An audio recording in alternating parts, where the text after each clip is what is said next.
Allora, qua siamo al Museo delle Maschere. Questo è un luogo dove si racconta la storia delle nostre maschere, dei Mamutones.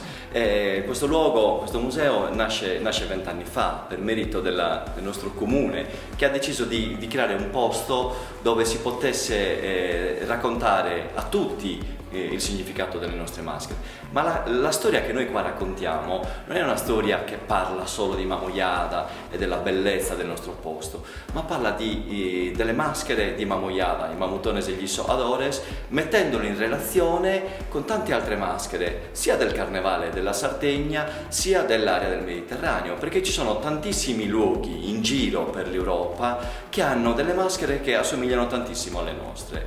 Quindi questo museo non è un classico museo dove ci sono delle opere esposte, ma vuole essere un giardino dove si coltiva una storia delle nostre maschere che ha un'origine antichissima e che ancora oggi per noi è veramente importante. E per noi è importante anche raccontarla a voi per farvi crescere assieme alle nostre maschere e farvi vivere poi l'esperienza che noi viviamo quasi ogni giorno con le nostre maschere.